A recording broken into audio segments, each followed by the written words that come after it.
Boa noite a todos. Conforme o Rui falou antes, né, o nosso tema é justiça divina. Agora, para começarmos a conversa, precisamos ser sinceros. Falar de justiça divina enquanto estamos passando por dificuldades não é bom. O bom é falar de justiça divina, das consequências, das provas, das expiações, quando eu estou num bom emprego, quando não tem ninguém doente em minha casa, quando não tenho problema na minha vida com os vizinhos, quando minha casa não foi inundada, quando eu chego na minha casa de noite, durmo numa casa quente, quando estou próspero financeiramente, aí é até gostoso falar de justiça divina. Tá tudo bem? Eu só vejo os bons frutos do que eu plantei.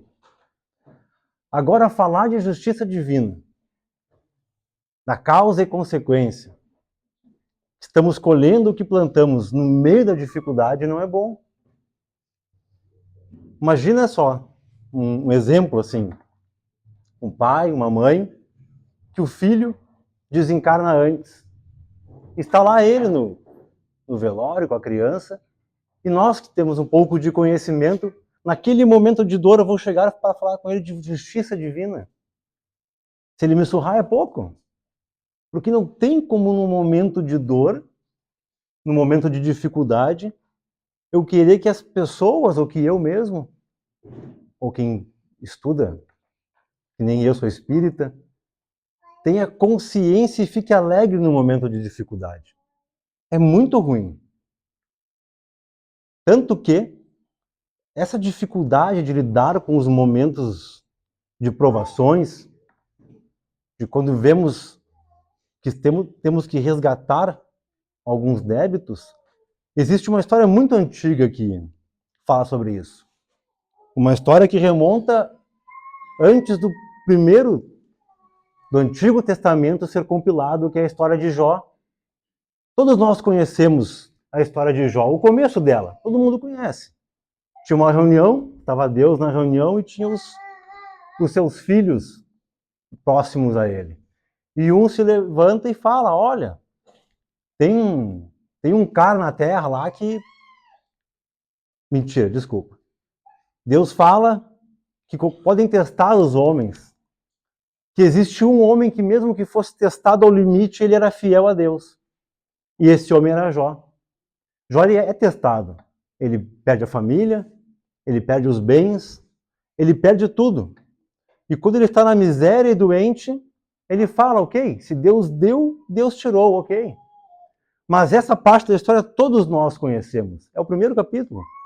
Só que nós raramente adentramos os outros 34 capítulos. Jó, como qualquer um de nós, está no meio da dificuldade. E alguns amigos chegam para falar com ele. 3 amigos chegam para falar com ele. E temos que lembrar que essa história veio de uma época, de um contexto, de um meio, que se preocupava muito com as consequências dos atos na vida futura. Então nós podemos ver nas passagens bíblicas ou nas histórias cinematográficas, se uma pessoa está doente, outros dizem, ele está doente porque ele fez alguma coisa. Então essa ideia de causa-consequência era muito viva. E os amigos já começam a falar para ele, mas olha, se tu passou por isso, e Deus é justo, a justiça de Deus é perfeita, é porque tu fez algo. Isso um amigo diz para Jó. E Jó fala assim, mas não, eu sigo a lei de Deus, eu sou bom, eu não peco, eu não traio, eu não minto. Aí outro amigo fala, não, mas então foi numa outra vida. E assim vai indo a conversa vai indo, e sempre que alguém coloca alguma questão para justificar porque Jó está sofrendo, Jó, em contrapartida, fala, não, mas eu sou correto. E eles ficam nessa conversa durante uns 33 capítulos. É até difícil de ler, porque ele é uma conversa densa, vamos dizer assim. E chega um momento que Jó cansa. Cansei. Era um servo fiel a Deus, mas ele cansa uma hora. Deus, por que eu estou passando por isso? Eu não compreendo. E neste momento, Deus responde para Jó. Ele pega Jó e leva Jó por um passeio. Uma espécie de passeio, podemos assim, espiritual, astral, um sonho. Aí conforme a interpretação de cada um. E Deus pergunta assim para Jó: tu estavas aqui quando eu fiz a terra? E Jó não estava, então ele não responde. E Deus pergunta para ele: tu estavas aqui quando eu coloquei o mar e coloquei as águas? Jó não responde. Tu estavas aqui quando eu fiz o sol? E Jó não responde. E ele vai fazendo um monte de perguntas sobre as constituições básicas do planeta, e Jó, por uma questão óbvia, não consegue responder. E ao fim ele entende que não tem como entender a justiça divina através do nosso olhar dessa encarnação, de uma vida apenas. Se nós não estendermos o nosso olhar ao infinito do tempo, nós não vamos conseguir captar a justiça divina. E esse é o difícil do cotidiano. É eu mesmo, acordar de manhã, levantar e entender por que eu passo por tal dificuldade no meu dia a dia. Como a visão é restrita a este momento, parece que Deus é injusto. Eu não consigo ver as causas, as consequências dos meus atos. A grande lição que podemos tirar da lição de Jó, da história de Jó, é que nós temos que ter fé na justiça divina. Ela existe. E começar, se estamos num momento de dificuldade, e sempre estamos, na verdade, alguém perde emprego, familiar fica doente, a briga do casal, coisas do cotidiano, tá difícil o ambiente no trabalho. Todos temos as nossas causas, consequências do dia a dia. Mas se não conseguimos perceber por que eu estou colhendo algo ruim neste momento, nós podemos ter fé na justiça de Deus, que nem a história de Jó nos ensina, e começar a plantar algo bom. Logo, a colheita do ruim vai passar. Eu tendo fé ou não, ela vai passar. Eu querendo ou não que ela seja assim, ela vai passar. Só que se nessa passagem, se esse momento de dificuldade, eu não aproveitar para me transformar em algo melhor, em um ser melhor, e eu continuar plantando espinhos, daqui a pouco, ali na frente eu estarei de novo colhendo espinhos. E aí estaremos de novo, que nem Jó. Mas Deus, por que eu? Mas Deus, por que eu? Esse é um fato. Mas daí a pergunta que eu sempre faço para mim mesmo, mas como ver isto no meu cotidiano? Precisamos ver isso no nosso dia a dia.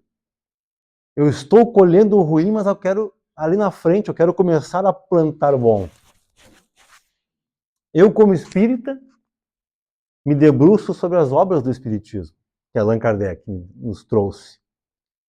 Me debruço sobre o Evangelho, gosto de ler um pouco do Antigo Testamento. Essa é a minha busca para começar a plantar melhor. Mas talvez algum dos senhores aqui não quer ler. Não estou muito afim. É mais difícil a caminhada, mas também dá. Eu posso fazer que nem os antigos faziam. Como é que os antigos compreenderam Deus ou entendiam Deus? Eles liam, observavam o cotidiano, as forças da natureza do cotidiano. E aí nós podemos... Eu sou um grande fã. Eu gosto de acompanhar um canal da internet, do YouTube, acho que todos conhecem aqui, que ele fala de física, ele fala dos planetas, que é o Space Today. E eu, quando olho, eu vejo Deus. Mas como assim você vê Deus quando alguém olha para o universo? O universo é obra de Deus. E quando olhamos para o universo, quando olhamos para fora, o que nós vemos? Podemos ver. Tudo é movimento. Não existe nada estático. Então, se eu quero começar a plantar conforme as leis de Deus e olhando para o universo, eu posso ver que se eu quero melhorar no meu serviço, eu estou numa situação ruim, eu quero plantar algo bom para o futuro, olhe para o universo, nada é estático. Se eu entrar no meu serviço, seja privado ou público por um concurso, e eu simplesmente sentar na cadeira e não me aperfeiçoar, eu ficar parado, ali na frente eu teria algum problema de ver alguém mais novo passando na minha frente recebendo mais do que eu ficando triste. Ou mesmo eu perdendo emprego, porque a empresa vai evoluir. É uma lei do universo. Nós estamos inseridos no universo. Então podemos olhar as leis de Deus dessa maneira. Mas os religiosos, nós que gostamos de ler o Evangelho, podemos ver Cristo. Por que o Evangelho é bom? Porque o ser mais perfeito que pisou na Terra passou no cotidiano e nos mostrou como agir. É difícil agir que nem ele, com certeza. Não será em uma vida.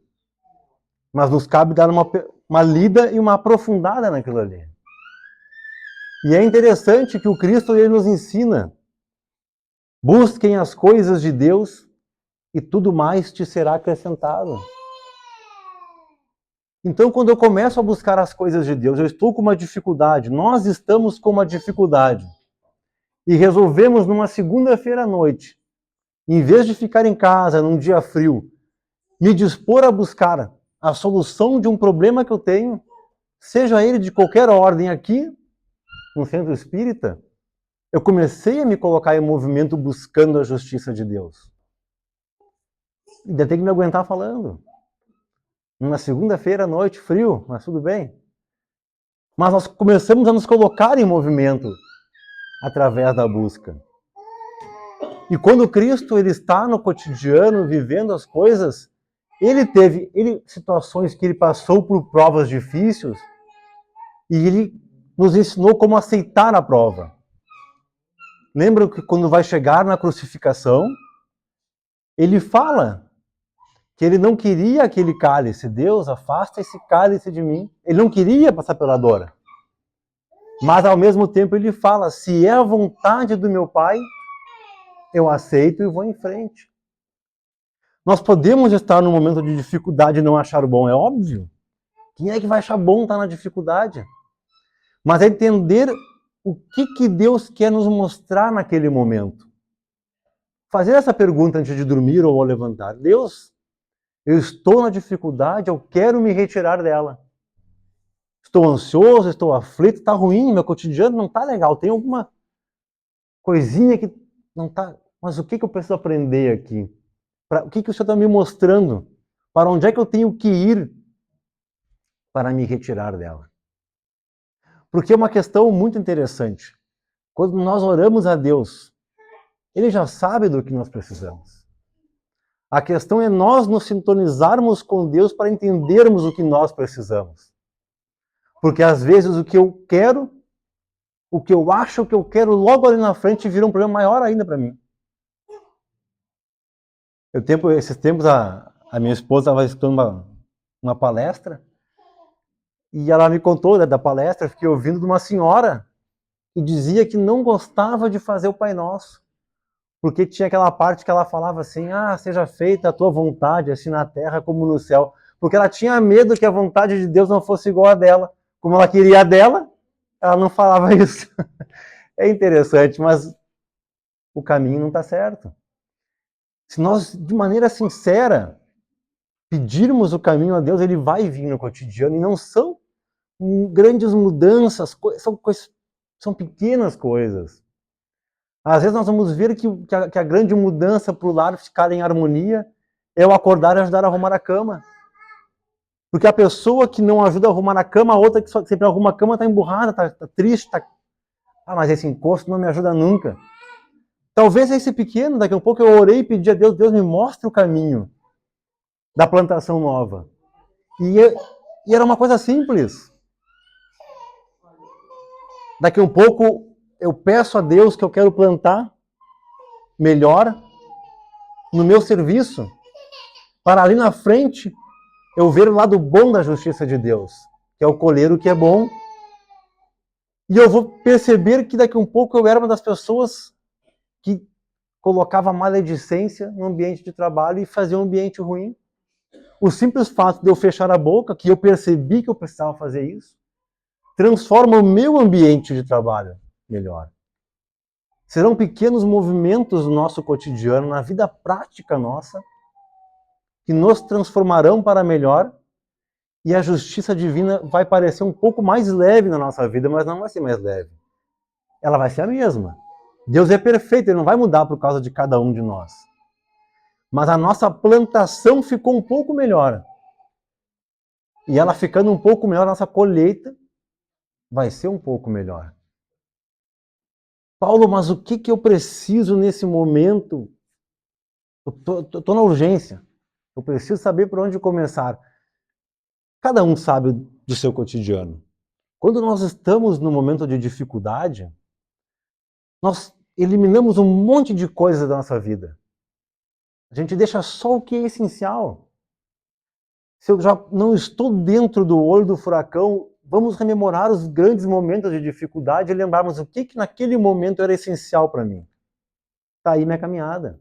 É uma maneira? Não é a única. Eu trago aqui as ferramentas que eu uso para mim. Eu também estou em busca, também estou nessa caminhada com todos os senhores aqui. E lembrarmos, para finalizar, que eu sei que a busca dos senhores aqui não sou eu à noite, mas o sim o tratamento, que no Evangelho segundo o Espiritismo, Santo Agostinho traz uma mensagem muito interessante sobre os mundos de provas e expiações, que é o mundo que nós vivemos. Que ele fala assim: no mundo de provas e expiações lutaremos contra a inclemência da natureza e a perversidade dos homens. Não tem meias palavras, ele fala diretamente isso. Essa é a luta do nosso mundo. A inclemência da natureza nós vimos. A natureza, ela faz o que tem que ser feito. E por que ela é inclemente? Ela não está preocupada se eu estou mal financeiramente.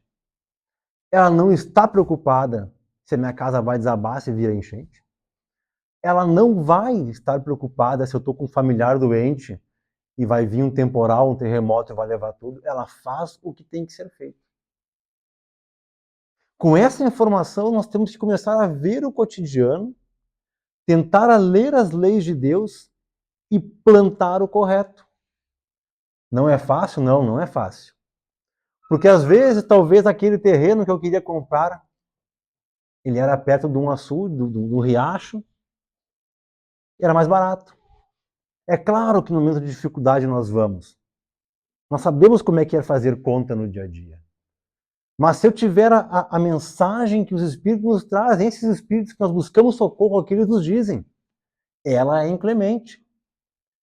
Se cometemos esse deslize, esse desvio, ou não esperávamos, eu também não esperava, não vamos repetir o erro neste momento.